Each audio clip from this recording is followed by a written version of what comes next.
தந்தி தொலைக்காட்சி நேயர்களுக்கு வணக்கம். நல்லதை சொல்வோம், நல்லதை செய்வோம், நல்லதே நடக்கும். இன்று 12/2/2026 வியாழக்கிழமை. கேட்டை நட்சத்திரம் மதியம் 2:06 வரை பிறகு மூலம். இன்றைக்கு நான் உங்களுக்கு சொல்ல இருக்கிற நல்ல கருத்து, இல்லறம் நல்லறமாக. நேற்று சொன்னேன், இது மாதிரி வீட்டை கட்டிப்பார், கல்யாணம் பண்ணிப்பார்னு. கல்யாணம் பண்ணுறதுங்கிறது இன்னைக்கு ரொம்ப சிரமமாக இருக்கு. ஏன்னா சமீபத்தில் கொஞ்ச நாளைக்கு முன்னாடி ஒரு சுயம்பர நிகழ்ச்சிக்கு என்னை தலைமை தாங்க அழைச்சிருந்தாங்க. 150 மாப்பிள்ளைகள் வந்துருந்துச்சு, ஆண்கள். ஆனால் 32 பெண்கள் தான் வந்துருந்துச்சு. அதுலேயுமே 16 பெண்கள் மறுமணம் செய்யக்கூடிய நிலையில் இருக்கவங்க. ஆகையினால இப்படி எல்லாம் இருக்கிறதுனால இந்த கணக்கெடுப்பில் பார்க்குற போது பெண்களின் தொகை குறைஞ்சிக்கிட்டு வருது. ஒன்று. ரெண்டாவது, இவங்க எதிர்பார்ப்புகள் எல்லாம் கொஞ்சம் வித்தியாசமாக இருக்குது. ஆகையினாலே தான் அந்த திருமணம் அப்படிங்கிறது நினச்சி பார்க்கவே முடியாத அளவுக்கு இப்போ வந்து ரொம்ப பேருக்கு 36 வருஷம் 40 வருஷமெல்லாம் வந்துருச்சு, கல்யாணம் ஆகலை. எப்போ ஆகும், என்ன கோயில் போகலாம், என்ன பரிகாரம் பண்ணலாம் வருது. ஆனால் நமக்கு பிடிச்சது அவங்களுக்கு பிடிக்கல, அவங்களுக்கு பிடிச்சிருக்காரு நமக்கு பிடிக்கல அப்படிலாம் சொல்கிறாங்க. சில பேர் ஜாதக பொருத்தம் இல்லைன்னு சொல்கிறாங்க.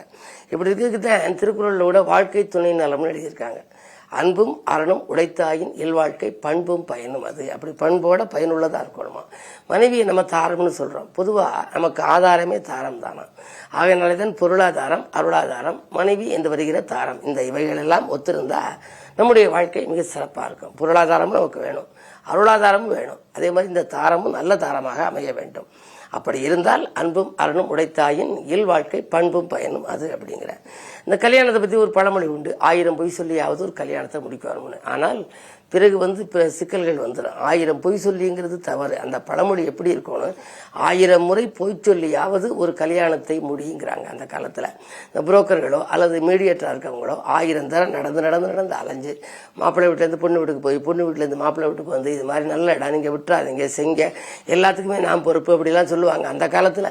அப்படிலாம் சொல்லி 1000 முறை போய் சொல்லியாவது ஒரு திருமணத்தை முடியும் அப்படின்னு. இன்னொரு ஒரு இது, திருமண அவசரத்தில் தாலி கட்ட மறந்தது போலன்னு ஒரு பழமொழி. தாலி தான் முக்கியம் திருமணத்தில். அது எப்படி கட்டுறதுக்கு மறக்கும்?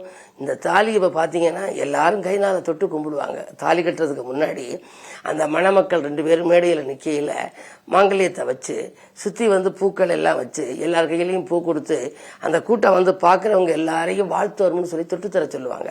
திருமண அவசரத்தில் தாலி காட்ட மறந்தது போலன்னு இருக்கணும்.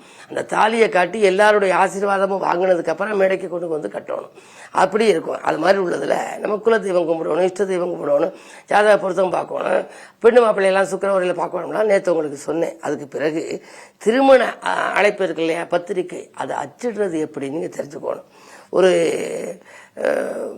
எந்த கல்யாணமாக இருந்தாலும் அழைப்பதில்லை, பிள்ளையார் சொல்லி சிவமயம் போட்டு கீழே அதுக்கடுத்து குலதெய்வ பெயர் போடணும். குலதெய்வத்தினுடைய துணை போட்டு இஷ்ட தெய்வ துணை போட்டதுக்கப்புறம் நிகழும் மங்களகரமான அப்படின்னு போடணும். இந்த வருஷம் நடக்குதா, நிகழும் மங்களகரமான விஸ்வாவசு ஆண்டு அப்படின்னு போடணும். இப்படி ஒவ்வொரு இதையும் ஆரம்பிக்கணும். நீங்கள் சாதாரணமாக கவிஞர் கண்ணதாசன் ஒரு திரைப்படத்தில் ஒரு பாடல் எழுதியிருக்காரு. பூமுடிப்பாள் இந்த பூங்குழலி, வண்ண சீர்பெருவாள் அந்த தேனரவி, பார்வை இளையமன்னன் பேர் எழுதி பார்த்திருக்கும் கண்ணில் நீர் எழுதின்னு வரும். அதில் நிகழும் பார்த்திப ஆண்டு பங்குனி திங்கள் அப்படின்னு அதில் வரும். தங்கள் நல்வரவை விரும்பும்னு சொல்லி அது வரும். அப்படி கல்யாண அழைப்பையே பாடலாக்கினார்.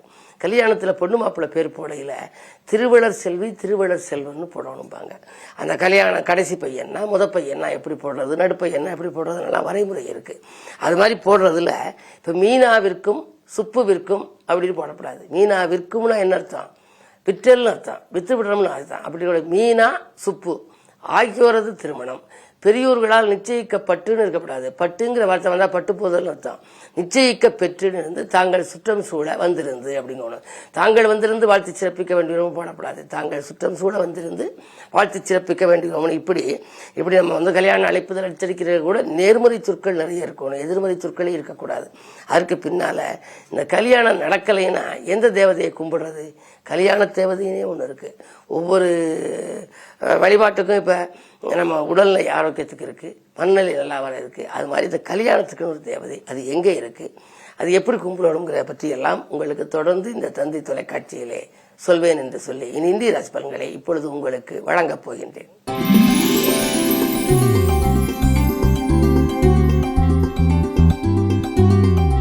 மேசராசி நேயர்களே, உங்களுக்கெல்லாம் இன்று பகல் 2:06 வரை சந்திராஷ்டமம்.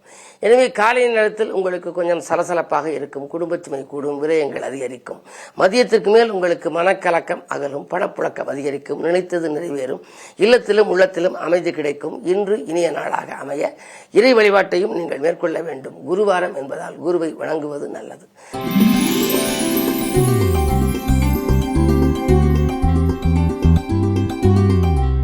ரிஷபராசி நேயர்களே, உங்களுக்கெல்லாம் இன்று பகல் 2:06 மேல் சந்திராஷ்டமம். எனவே காலை நேரத்தில் உங்களுக்கு நினைத்தது நிறைவேறும். எதை செய்ய நினைத்தாலும் அதிகாலையில் அல்லது 2 மணிக்குள் எப்போது வேண்டுமானாலும் நீங்கள் செய்யலாம்.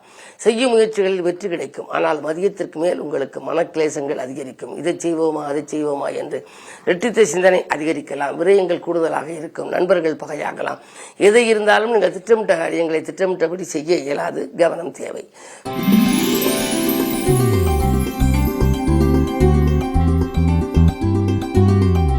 மிதுனராசி நேயர்களே, உங்களுக்கு வக்ர வியாழனின் ஆதிக்கம் இருந்தாலும் கூட ராசிநாதன் புதன் சுக்கிரனோடு இணைந்து புத சுக்கிர யோகத்தை உருவாக்குவதால் இன்று பொருளாதாரம் திருப்தியாக இருக்கும். இல்லத்திலும் உள்ளத்திலும் அமைதி கிடைக்கும்.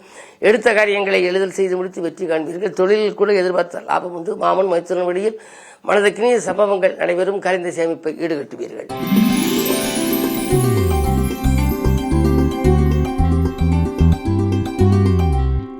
கடகராசி நேயர்களே, அஷ்டமத்து சனியின் ஆதிக்கம் ஒருபுறம், அஷ்டமத்தில் 4 கிரகங்களின் சேர்க்கை. எனவே திட்டமிட்ட காரியங்கள் திட்டமிட்டபடி நடைபெறுமா என்பது சந்தேகம்தான். சண்டை சச்சரவுகள் மேலோங்கலாம்.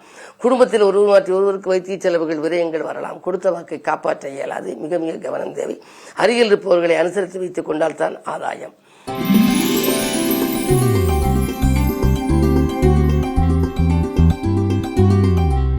சிம்மராசி நேயர்களே, உங்களுக்கு கண்டகச்சனியின் ஆதிக்கம். அது மட்டுமல்ல, 7ஆம் இடத்திலே 4 கிரகங்கள், சூரியன் 7ஆம் இடத்திலே, சுக்கிரன், புதன், சனி, ராகு இவைகள் எல்லாம் இருக்கின்றன. சூரியன் உங்கள் ராசிநாதன் 6ல் இருக்கின்றார். பொதுவாகவே ராசிநாதன் 6, 8, 12 இருந்தாலே ஆரோக்கிய தொல்லைகள் இருக்கும். உத்தியோகத்தில் திடீர் மாற்றங்கள் வரலாம். நினைத்தது ஒன்று நடந்தது ஒன்றுமாக இருக்கலாம். பல வாய்ப்புகள் வந்தும் கை நழுவி செல்லும். இன்றைக்கு நீங்கள் மிக கவனமாக இருக்க வேண்டும். குருவாரம் என்பதனாலே குருவை வணங்குவதன் மூலம் பணபலம் நன்றாக இருக்கும்.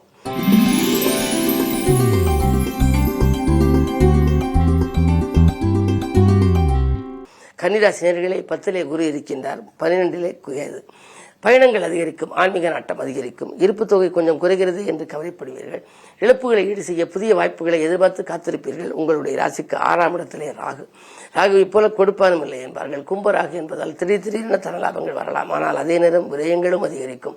வரும் விரயங்களை சமாளிக்க ஒரு சிலருக்கு கைமாற்று வாங்கும் சூழல் கூட உண்டு. என்ன இருந்தாலும் 10ல் குரு இருப்பதனாலே உத்தியோக மாற்றம், இடமாற்றம், தொழில் மாற்றம், பணியாளர் மாற்றங்கள் வரக்கூடிய நேரம் இது.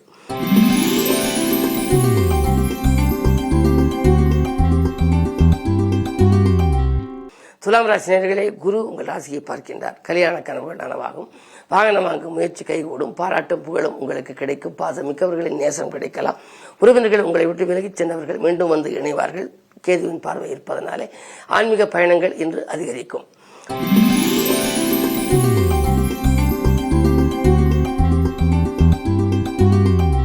விருச்சிக ராசி நேயர்களே, உங்களுக்கெல்லாம் இன்று பகல் 2:06 வரை உங்கள் ராசிக்குள் சந்திரன் இருக்கின்றார். எனவே சந்திரன் இருக்கின்ற பொழுது குரு அஷ்டமத்தில் இருந்தால் சகட யோகம் என்பார்கள். இந்த நேரத்தில் நீங்கள் உங்களுக்கு பணவரவு வந்து கொண்டிருக்கும். ஆனால் உடனுக்குடன் செலவாகும். சுப செலவுகளை நீங்கள் செய்வதன் மூலம் வீண் விரயங்களிலிருந்து விடுபட இயலும். பெற்றோர்களின் ஆதரவு உங்களுக்கு கிடைக்கும். அலைபேசி மூலமாக வருகின்ற தகவல் நல்ல மகிழ்ச்சியான தகவலாக இருக்கும். உத்தியோகத்தில் உடன் இருப்பவர்கள் உங்களுக்கு உதவியாகவும் இருப்பார்கள். மேலதிகாரிகள் இணக்கமாகவும் நடந்து கொள்வார்கள். கேட்ட சலுகைகளை வழங்குவதற்கு காத்திருப்பார்கள். ஒரு சிலர் பணி நிரந்தரமாகவில்லையே என்று கவலைப்பட்டவர்களுக்கு இன்று பணி நிரந்தரம் பற்றிய நல்ல தகவல் கிடைக்கும்.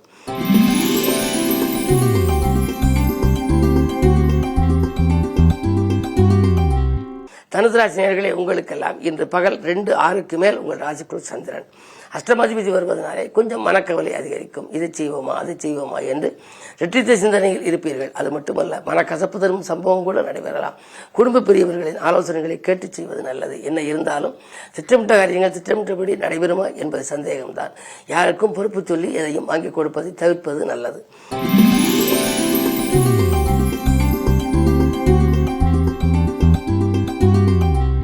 மகர ராசி நேயர்களே, அஷ்டமாதிபதி ராசியில் இருக்கின்றார். அலைச்சல் அதிகரிக்கும், ஆதாயம் குறைவாக இருக்கும், அருகில் இருப்பவர்களின் அனுசரிப்பு குறையும், வாங்கல் கொடுக்கல்களில் ஏமாற்றங்களை சந்திக்க நேரிடும், சில காரியங்கள் இழுபறி நிலையில் இருக்கும், எதையும் திட்டமிட்டு செய்ய இயலாது, பொதுநலத்தில் இருப்பவர்கள் வீண்வழிக்கு ஆளாக நேரிடும்.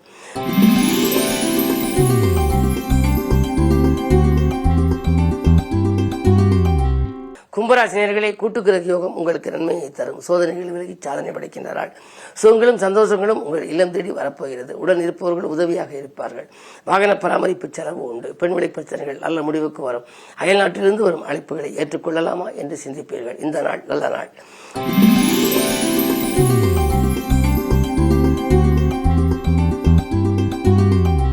மீனராசி நேயர்களே, உங்களுக்கு ஆதாயம் அதிகரிக்கின்ற நாள். அடுத்தவர் நலன்கிறது எடுத்த முயற்சியிலும் உங்களுக்கு ஆதாயம் உண்டு. உத்தியோகத்தை பொறுத்தவரை உங்கள் கை ஓங்கும். நெருக்கடி நிலையை சமாளிக்க உங்களுக்கு நிதி உதவி தந்தவர்கள் இப்பொழுது உங்களிடம் உதவி கேட்க வரலாம். அதே நேரத்தில் 4ஆம் இடத்திலே ஒரு வீடு வாங்க வேண்டும், இடம் வாங்க வேண்டும், அல்லது கட்டி வீட்டை பழுது பார்க்க வேண்டும் என்றெல்லாம் கனவு வேண்டவர்களுக்கு சொத்துக்களில் ஏற்பட்ட பிரச்சனைகளும் அகலும். சொந்தங்களால் உங்களுக்கு நன்மைகளும் கிடைக்கும். இந்த நாள் நல்ல நாள். மாலை நேரம் மகிழ்ச்சி பயணம் உண்டு. மேலும் விவரங்கள் அறிய தினத்தந்தி படியுங்கள்.